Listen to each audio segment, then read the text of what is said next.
دوستان نازنینم، خیلی خوش اومدین به کانال خودتون. من بهار عسکری هستم و باعث افتخارمه که توی این کانال آموزش‌های بسیار بی‌نظیری رو در اختیارتون قرار میدم. از اونجایی که فصل پاییزه و اکسسوری‌ها و کارها و بافت‌های پاییزی به دردتون خواهد خورد، تصمیم گرفتم که پروژه پاییزی رو با یک سبد بلوط بسیار زیبا شروع بکنم. این سبد بلوط بسیار خوشگله، خودم خیلی دوستش دارم.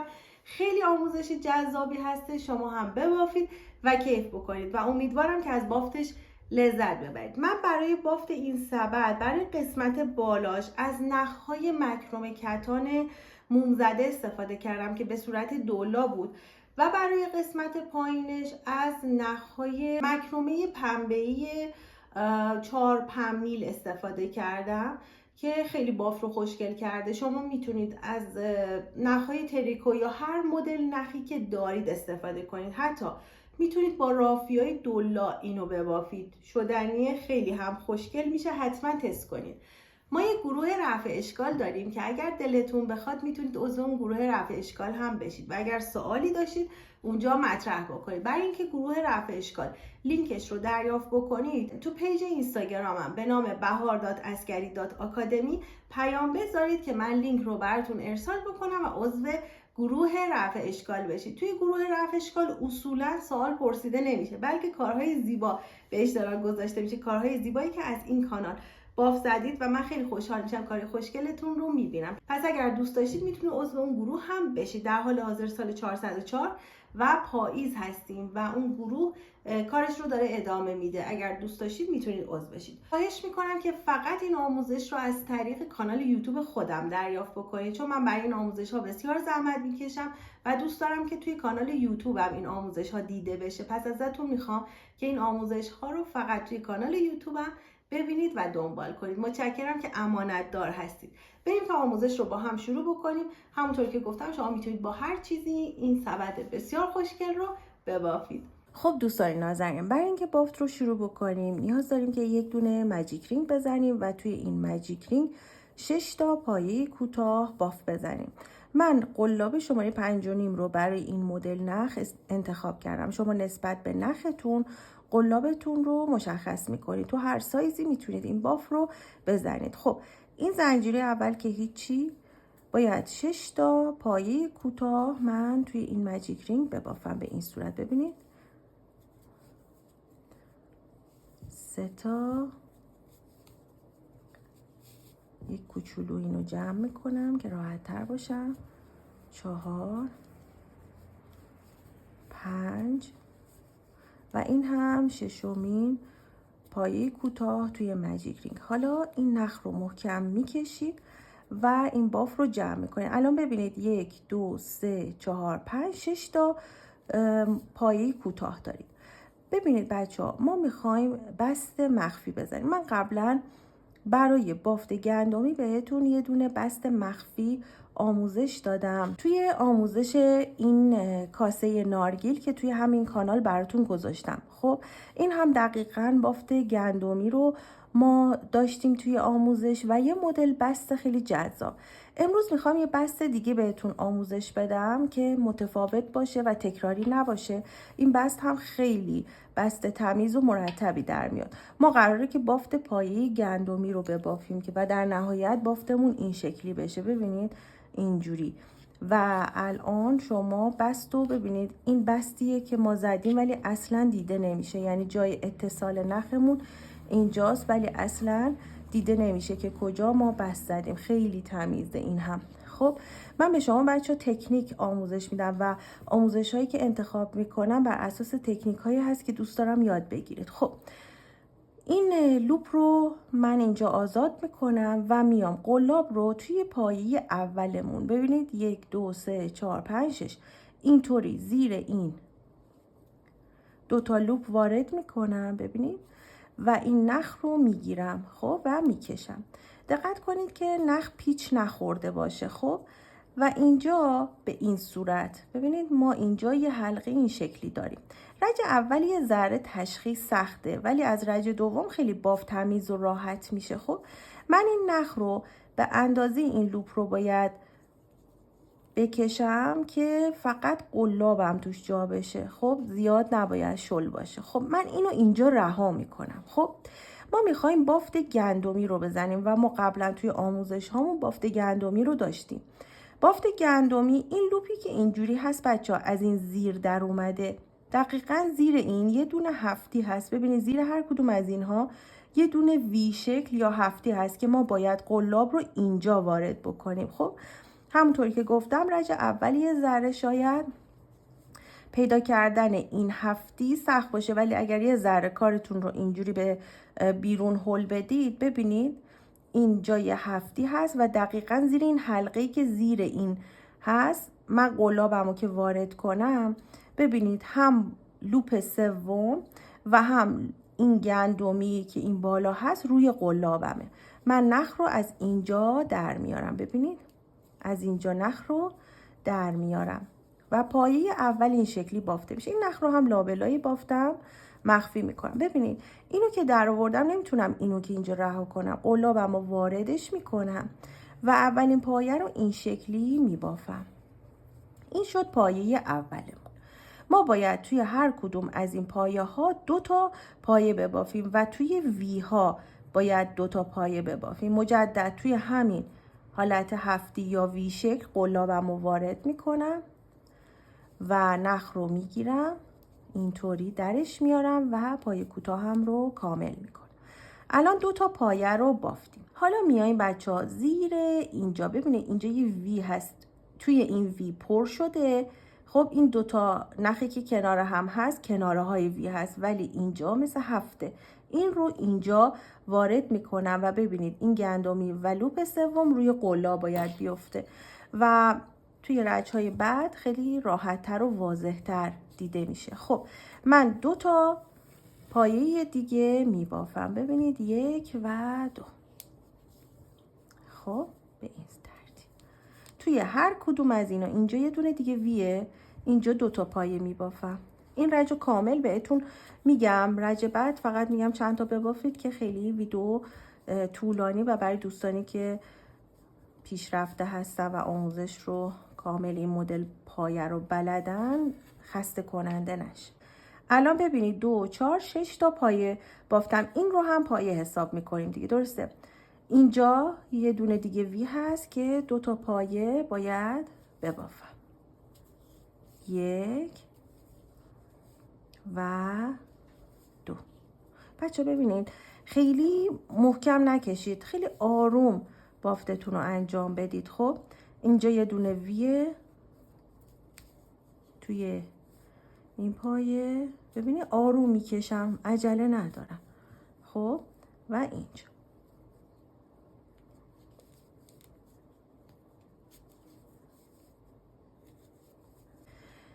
خب الان ببینید 2 4 6 8 10 تا پایه بافتیم. این هم پایه آخره که اینجا 2 تا پایه میبافیم. ببینید 11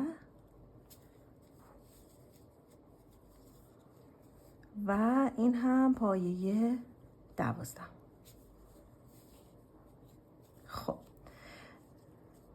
الان من بچه ها باید نخو یکم محکم‌تر میکشیدم، ولی به خاطر اینکه دستم درد نگیره نخو کامل جمع نکردم. شما حتما این قسمت رو سعی کنید محکم بکشید. خب من میام قلابو از پشت به این پایه کاری ندارم، وارد این پایه میکنم. اینی که اول بافتیم این شکلی عمودی بود رو کاری ندارم، وارد این پایه دوم میشه و نخ رو میگیرم و این فضا که ایجاد میشه روی این رو میپوشونه و متفاوت بودن پایه رو کاور میکنه. خب حالا این نخ رو به اندازه‌ای که قلابم فقط واردش بشه و این فضا رو این شکلی به اندازه این گندمی ها پر بکنه میکشم، بیشتر نه. یه ذره دیگه باید نخ رو بکشم و چون بچه ها من نخم درشت هست یه ذره‌ای شاید سخت به نظر برسه، ولی شما با هر نخی که دلتون بخواد، با نخهای تریکو هم حتی میتونید این باف رو بزنید، خیلی خوشگله. خب ببینید بچه ها من الان این رو از اینجا در آوردم، میام و زیر این گندمی اینجا یه دونه وی هست، قلابم رو وارد میکنم به این صورت که ببینید به این صورت، این شکلی. خب نخ رو میگیرم از اینجا در میارم. خب و بعد این حلقه رو میندازم روی قلابم و پایه اولم رو میبافم. خب رج سوم، رج اول 6 تا پایه داشتیم، رج دوم 12 تا، رج سوم یه دونه پایه تک، یه دونه افزایشی، یه تکی افزایش، یه تکی افزایش میبافم. دو سه تا رو با هم ببافیم. اولی رو تک بافتم، بعدی رو ببینید اینجا دیگه وی ها مشخص تره. هرچی بیشتر پیش میریم هم قلاب راحت تر وارد این پایه ها میشه، هم این که این هفتی ها یا وی ها مشخصه. خب پایه دوم رو بافتم، پایه سوم رو باید کنار پایه دوم توی این وی شکل ببافم. خب پس یه دونه تک یه افزایش. حالا میرم این پایه اینجا توی این وی و وی ها گفتم زیر این حلقه که از زیر این در اومده اینجا وی هست. خب اینجا قلاب رو وارد میکنم و خودش خیلی راحت وارد میشه، ببینید. و یه دونه تک میبافم، پایه بعد یه دونه افزایش و در انتهای این رج بچه‌ها 18 تا پایه داریم. تا انتهای رج اینو ببافید، ببینید یه تک یه افزایش به این صورت، به این شکل. ببینید خب به آخرین پایه که میرسم ببینید توی این قسمت بافتم و میزنم 2 تا افزایشی باید ببافم. خب اینجوری پایه رو از اینجا قلاب رو وارد میکنم و 2 تا پایه رو میبافم به این ترتیب، ببینید این شکلی. خب به این صورت. خب حالا میام و بست مخفی رو میزنم. به این پایه کاری ندارم، از اینجا ببینید قلاب از پشت وارد میشه، این نخ رو میگیرم و الان این رو یکم میکشم و بافتمون به این شکل شده. میخوایم رج 4 رو ببافیم. توی رج 4 پایه اول و پایه دوم تکیه هست و پایه سوم افزایشیه. 6 مرتبه این کار تکرار میشه و در انتهای رج 4 24 تا پایه داریم. خب یه دورش رو ببافم. رج 5 بچه‌ها هیچ افزایشی نداریم. خب این رج رو که ببافیم رج بعدی 24 تا پایه بافته میشه. رج 5. رج 6 افزایشی داریم و بعد دیگه افزایش نداریم و دیواره رو باف میزنیم. خب ببینید اولین پایه رو بافتم، میرم توی پایه بعد، پایه دومش رو هم میبافم، توی پایه بعد پایه افزایشی میبافم، یعنی 2 تا میبافم و در انتهای این رج باید 24 تا پایه داشته باشیم. ببینید یک تک یه تک یه افزایشی، یه تک یه تک افزایشی، همینطور تا انتهای این باف رو انجام بدید. رج 5 هم بدون اینکه افزایش بدید 24 تا پایه میبافید بچه‌ها، به خاطر اینکه اینجا یه شیب قشنگی بگیره. من این رج رو هم باف زدم 24 تا. ببینید رج اول 6 12 18 24 و 24. حالا میخوایم رج آخر افزایشی رو هم باف بزنیم و بعد از این رج شما 9 رج ساده بافی دارید، یعنی بدون اینکه افزایش بدید بافتتون رو انجام میدید. خب ببینید من اینو اینجا درست کنم. خب حالا برای این رج باید بچه‌ها 1 2 3 تا پایه کوتاه ببافید و افزایشی. پایه ها هم همه تو گندمی هاست به خاطر اینکه انسجام بافتمون زیاد بشه و زیباتر این بافت برای این مدل پترن خیلی به نظرم جذاب میشه. خب من این رو بندازم توی این قسمت و اولین پایه رو میبافم. خب پایه اول رو بافتم، پایه دوم ببینید به این صورت تکیب. ببینید چقدر الان راحت تر وسط این گندمی ها مشخصه. همونطور که بهتون گفتم از رج سوم به بعد شما خیلی راحت میتونید این گندمی ها رو تشخیص بدید. ببینید بچه اگر نختون پنبه‌ای باشه یه بخشی از نخ شاید ذرات اون نمیدونم قوزه پنبه بهش میگن چی میگن بهش چسبیده باشه. 1 2 3 تا بافتم و بعد میام توی پایه بعدی افزایشی میبافم. خب به این صورت 1 2 3 افزایشی، 1 2 3 افزایشی. همین کار رو 6 مرتبه انجام میدید و در انتهای این رج که رج 6م هست ما 30 تا پایه خواهیم داشت. خب تعداد پایه هامون در نهایت 30 تا باید باشه. بعد از رج 6 رج 7 8 9 10 11 12 13 14 15 رو یعنی 9 رج رو ما بدون افزایش باف میزنیم. بستمونم که به این صورته. ببینید چقدر تمیز کنار هم قرار میگیره. پس شما تا بالا بافت رو بزنید. خب باف که تا اینجا رسید، خب آخرین پایه رو که بافتم اندازه 10-15 سان از نخم رو نگه میدارم، اینطوری نخ رو در میارم و قلاب رو از پشت وارد این پایه میکنم، مثل بستی که میزدیم، ولی این سری نخ رو کامل در میارید چون نخ قطع شده.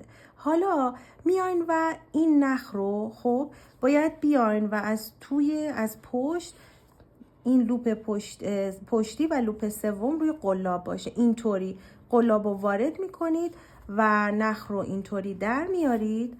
خب و به این صورت بست مخفی رو میزنید. ببینید بچه ها چه بافت تمیز، یک دست و زیبایی شده. من نخ رو یادم رفته قطع کنم داخل، اینم باید قطع کنم و بافت بسیار محکم، تمیز و خوشگلی شده. خودم خیلی دوستش دارم. خب حالا میخوایم بریم کلاهکش رو باف بزنیم. ببینید بچه ها اگر نخ رنگ مخالف داشته باشید که ضخامتش مثل این باشه خیلی عالیه.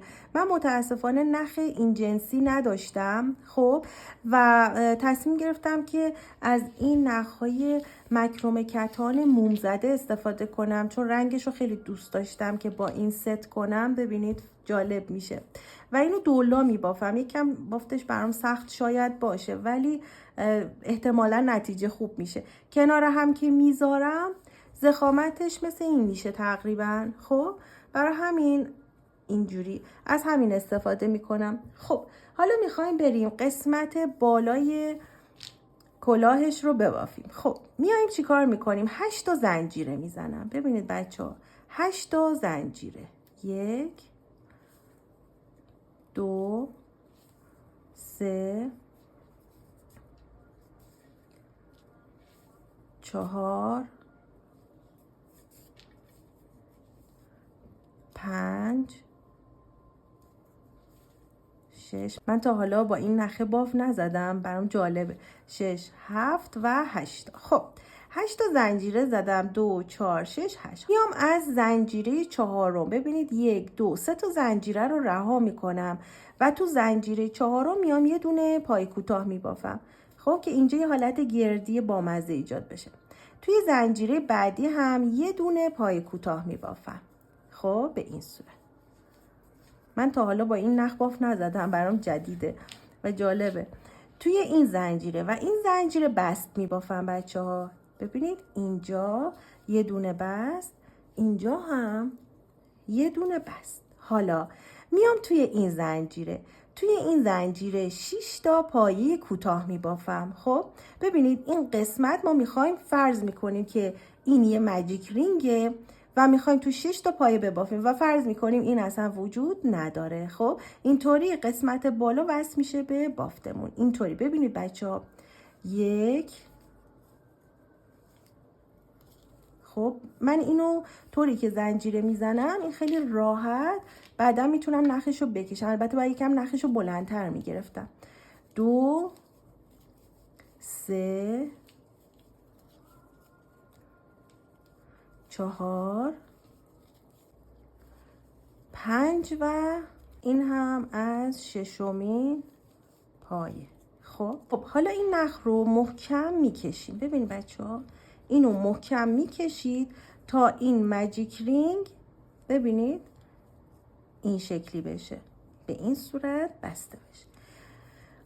ما الان فرض رو بر این میگیریم که این وجود نداره. الان ببینید 1 2 3 4 5 6 میایم خب و قلاب رو وارد این پایه میکنیم و بست مخفی که توی بدن انجام میدادیم و میزنیم. پس همونطور که گفتم اینو به وسط هدایت میکنید، قلاب رو وارد پایه اول میکنید. اگر براتون سخت بود میان چیکار میکنید؟ میشمارید 1 2 3 4 5 6. خب اینو میدم این طرف و این نخ رو میگیرم و اینجا میکشمش. چون نخم دولاسه کمی اذیت شاید بکنه، مهم نیست. ما از این نخه خیلی سرسخت‌تریم. خب الان چک میکنم که نخم تاب نداشته باشه و این رو قشنگ میکشم و این فضا باید به اندازه قد این حلقه ها باشه، نه خیلی شل باشه نه خیلی سفت باشه. خب که ما بتونیم بعدن اینجا هم قلابمون اگر خواستیم وارد کنیم. خب بافتمون بچه ها بافت پایه گندمی هست و برای پایه گندمی ببینید یک کمی براتون شاید سخت باشه اینجا، ولی من سعی میکنم که خوب توی تصویر نشونتون بدم. بافت پایه گندمی رو که بهتون گفتم توی این قسمت اینجا قلابم رو وارد میکنم. خب نخ رو میگیرم و این نخ رو هم روش میذارم که لابلای بافتم مخفیش کنم. خب نخ که در اومد، حالا این حلقه رو میندازم. بافتمون همونه بچه ها، فقط اینکه این یه ذره اینجا شاید احساس مزاحمت بکنید، ولی همین این شکلی بعدش دیگه خیلی راحت میشه. خب میام و دوتا اینجا پایه توی همین پایه میبافم. 6 تا پایه تو این رج باید به 12 تا پایه تبدیل بشه. خب دوباره قلاب رو توی همین وی شکل وارد میکنم و نخم چون دولاست کمی اذیت میکنه ولی اشکالی نداره. خب اینطوری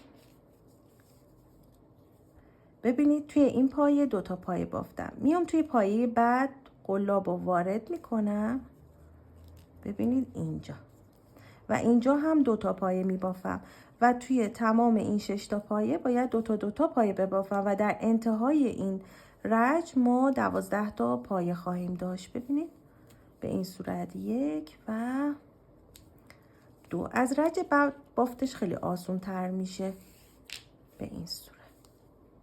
خب من اینو دوتاشو بافتم. توی این پایه این پایه و این پایه هم هر کدوم دوتا میبافم و اینجا بست مخفیش رو میزنم. خب پس من تا اینجا این بافتم رو انجام میدم. خب عزیزان من 12 تا پایه رو بافتم. ببینید 2 4 6 8 10 11 و با این پایه میشه 12 تا. خب میام توی پایه دوم و این نخو میگیرم و محکم این رو اینجا میکشم. خب حالا ببینید بچه ها این بافتمون رج بعدیش میشه یه دونه تک، یه افزایش، یه تک، یه افزایش، یه تک، یه افزایش، یه تک، یه افزایش، یه تک، یه افزایش، یه تک، یه افزایش و دقیقاً مثل قسمت سبدمون، کف سبدمون رج 3 و 4 رو میبافیم و به خاطر اینکه من مخاطبین ناشنوا هم دارم و ببینن، البته رو تصویر هم براتون پترنش رو می نویسم ولی این رج ها رو بهتون میگم. پس ببینید من یه دونه تک بافتم. خب و میام توی پایه بعدی افزایشی می بافم و این کار رو 6 مرتبه تکرار میکنم. خب ببینید توی این پایه دوتا می بافم به این صورت. ببینید اینو تک بافتم اینجا 1 و 2. خب اینطوری. حالا میام توی این پایه تک افزایشی تا آخر این رج 18 تا پایه داریم. خب از اینکه رج 3 رو تموم کردیم و 18 تا پایه داریم، رج 4 باید 2 تا پایه تک ببافیم و یه افزایش و 6 مرتبه این کار رو تکرار بکنیم. چون که این تکراری هست دیگه براتون بافتش رو نمیزنم. رج 5 هم باید 3 تا پایه ببافیم و افزایش بدیم. رو تصویر براتون می نویسم. خب پس رج یکمون اینجا 6 تا پایه شد 12 تا 18 تا. رج بعدی 2 تا تک افزایش 2 تا تک افزایش تا انتها میشه 24 تا پایه و رج بعدی ببینید توی قسمت سبد ما بعد از رج 24 اومدیم یه رج ساده بافی کردیم، اما برای این ساده بافی نداره. رج بعدش هم افزایش داریم، 3 تا تک میبافیم افزایش میدیم 6 مرتبه این کار تکرار میشه و 30 تا پایه داریم. خب به این صورت. بعد از رج 5 رج 6 7 8 3 رج ساده بافی داریم. خب این از قسمت کلاهک که خیلی بافت شبیه کفی هست و من به خاطر اینکه خیلی حوصله‌تون سر نره و تکرار مکرر رو داشته براتون توضیح دادم. خب و بافتم که تموم شد براتون رو تصویر همین نویسم. بافتم که تموم شد برمیگردم و بست مخفی هم که بهتون آموزش دادم، فقط نتیجه کارو و اگر نیازی بود نکته‌ای بهتون بگم خدمتتون عرض میکنم. ببینید بچه‌ها، ما باید این کار رو بعد از این که 30 سانت بشه، 30 تا پایه بشه، اندازه دهانه بشه.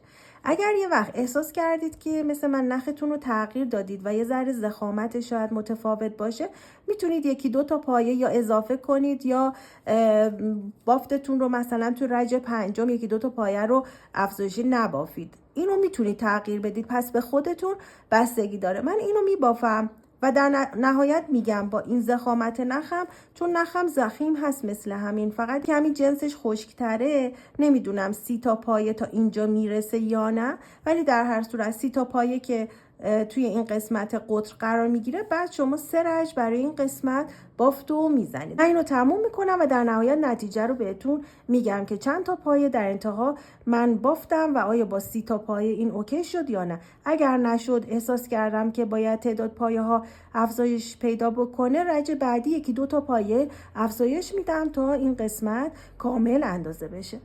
خب دوستان نازنینم، من بافت این سبد رو تموم کردم و همونطور که خدمتتون عرض کردم، چون که نخم متفاوت بود، احتمال این رو دادم که شاید یکی دو تا پایه بخوام تغییراتی رو ایجاد بکنم. برای همین توی رج ششم 2 تا پایه اضافه بافتم، یعنی 30 تا پایه رو کردم 32 تا پایه و بعد اینطوری راحت‌تر سر سبد اندازه شد.